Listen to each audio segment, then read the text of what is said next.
কি ভাষায় আপনাকে সান্ত্বনা দেব আমি জানি না। একবার ভাবছিলাম আপনাদের বাড়ি গিয়ে আপনার সাথে দেখা করে আসি। হ্যালো হ্যালো দিয়া, আপনি কি আমাকে শুনতে পাচ্ছেন? হ্যালো, মানে আজকে নিউজটা দেখে আমি সত্যি মর্মাহত। পত্রিকাটি আমার কাছেই আছে।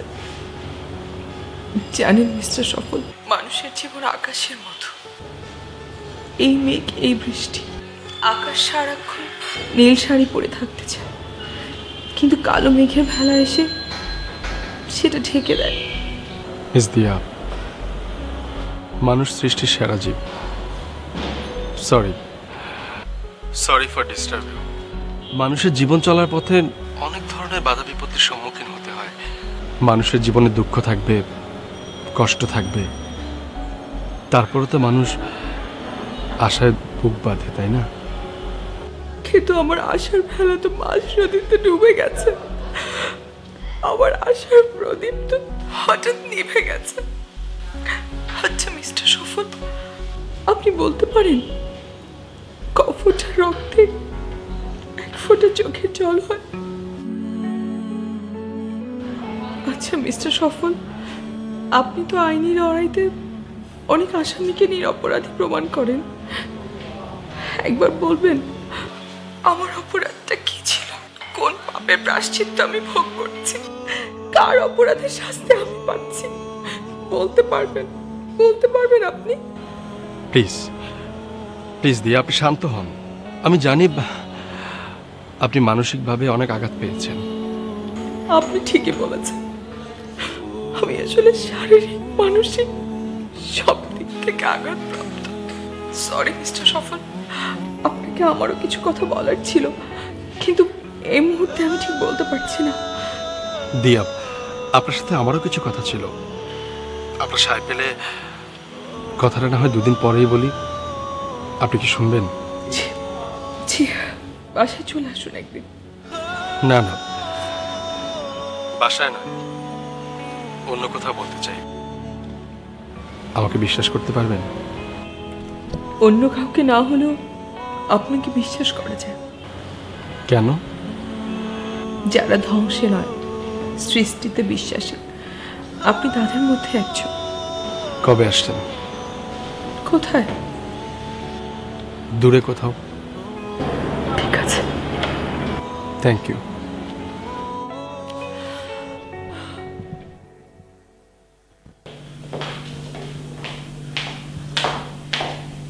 মা, তুমি এখানে?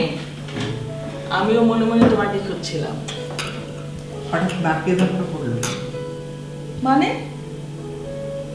মায়ের দরকার কি কখনো সন্তানের কাছে পুরোয় নাকি? মা, কি যে বলো না তুমি। শেষ পর্যন্ত মায়ের মনের ভাষা বুঝলি তাহলে? আচ্ছা রসন, তোকে একটা কথা জিজ্ঞেস করি, তুই কি বুকে হাত দিয়ে বলতে পারিস কোনোদিন তোর মায়ের কাছ থেকে তুই একটুখানি কষ্ট পেয়েছিস? বা কারণে অকারণে মায়ের বকুনি বা অতি শাসন দেখেছিস?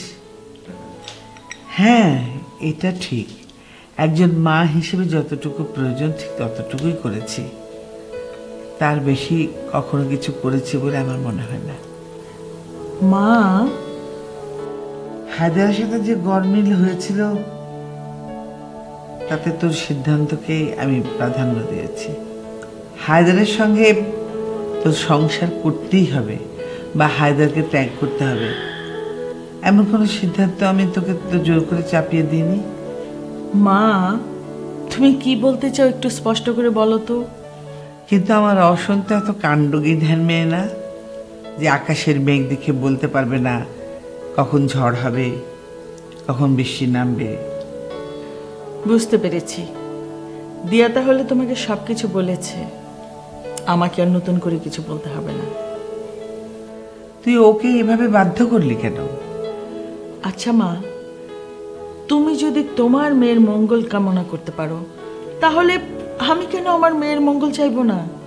হ্যাঁ, অবশ্যই চাইতে পারিস, তবে কি সেজন্য কসম খাওয়াতে হবে? এছাড়া আর আমার কোনো উপায় ছিল না মা। কসম খাওয়ার অর্থ বুঝিস তুই? হ্যাঁ মা, খুব ভালো করে বুঝি। তাহলে এমন করলি কেন? রিজিয়া আমার মাথাটা নষ্ট করে দিয়েছে। ও আমাকে চ্যালেঞ্জ করেছে আমার সামনে দিয়ে আমার মেয়েকে নাকি ও নিয়ে যাবে। মা, তুমি কেন বুঝতে পারো না? এই রিজিয়া আমার জীবনটাকে নিয়ে ছিনিমিনি খেলেছে, আমার মেয়ের জীবনটা ধ্বংস করেছে, আমার 3 পুরুষের মুখে কালিমাকে দিয়েছে। সেই রিজিয়ার ঘরে আমি আমার মেয়েকে দেবো? ইম্পসিবল। আমার মেয়ে আমার মেয়ে করে গর্ব করছিস, কিন্তু মনে রাখিস যেমন কর্ম তেমন ফল ভোগ করতে হবে।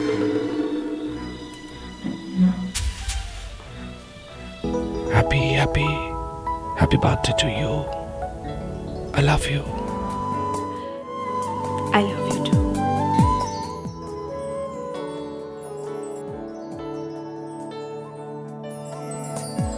Thanks, Raj.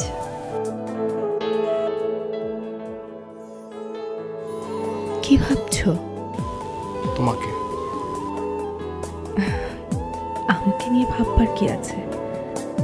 আমি তো তোমারই। হ্যাঁ, তুমি তো আমারই, কিন্তু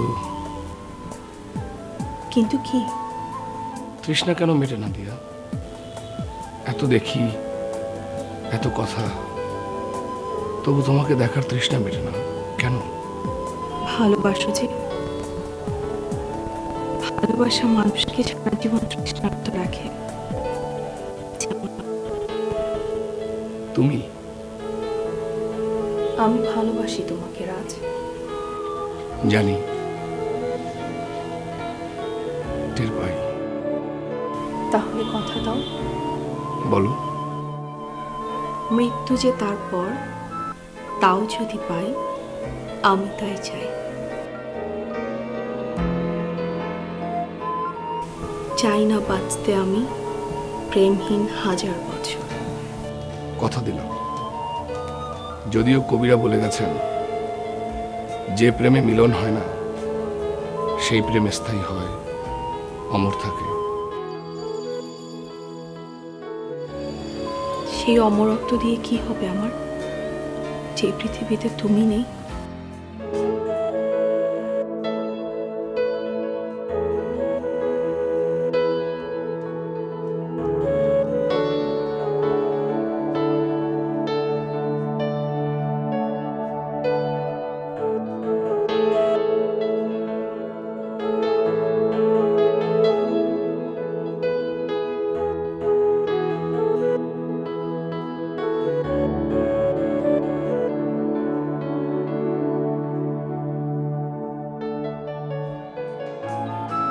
যে পৃথিবীতে তুমি নেই, সেই পৃথিবীর অমরত্ব আমাদের কাছে কোনো গুরুত্ব বহন করে না।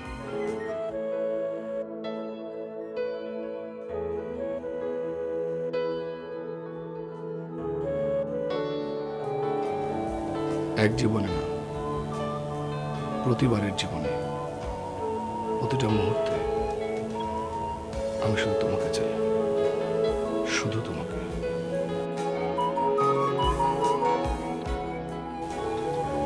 তুমি কোথায়?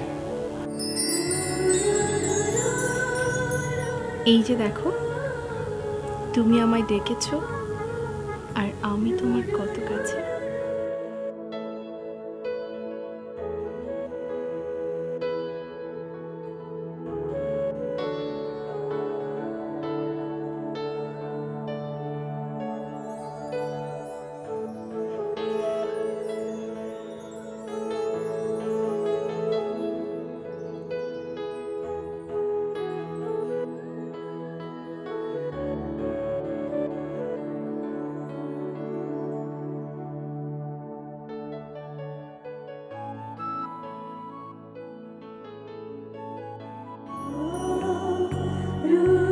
অপেক্ষার প্রহর শেষ হলো রাজকুমারের। এই অপেক্ষার প্রহর 1000 বছরের, 1000 জন্মের। এর কোনো শুরু নেই, এর কোনো শেষও নেই। এত ভালোবাসো তুমি আমাকে? কি করব বলো, নয়নও তোমাকে পায় না দেখিতে, রয়েছো তুমি নয়নে নয়নে। রাজ,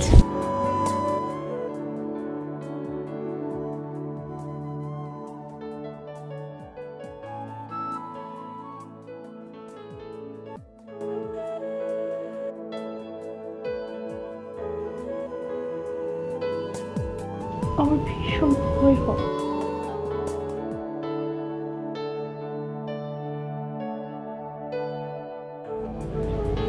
আমি তোমাকে এত ভালোবাসি, তবু তোমার এত ভয় আমাকে নেই কেন? ভয় কারণ কি কারণ বলো? কারণ তুমি আমাকে এত ভালো কেন বাসো?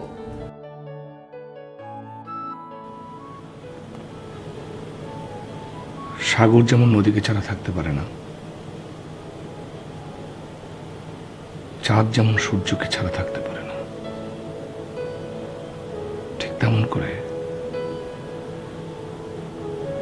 আমার হৃদয়ে তোমাকে বেঁধে রাখবো। কথা দিলে?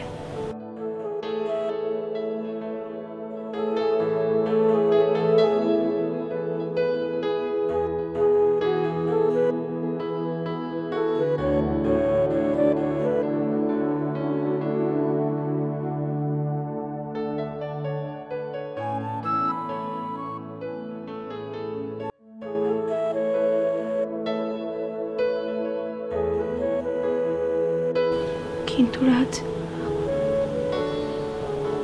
আমার কেমন যেন ভয় ভয় করছে। কি ভয় করছে কেন?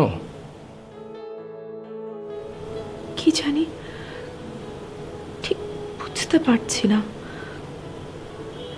আমার মনে হচ্ছে এই সব কিছুই স্বপ্ন, একটু পরেই স্বপ্নটা ভেঙে গুঁড়ো গুঁড়ো হয়ে যাবে।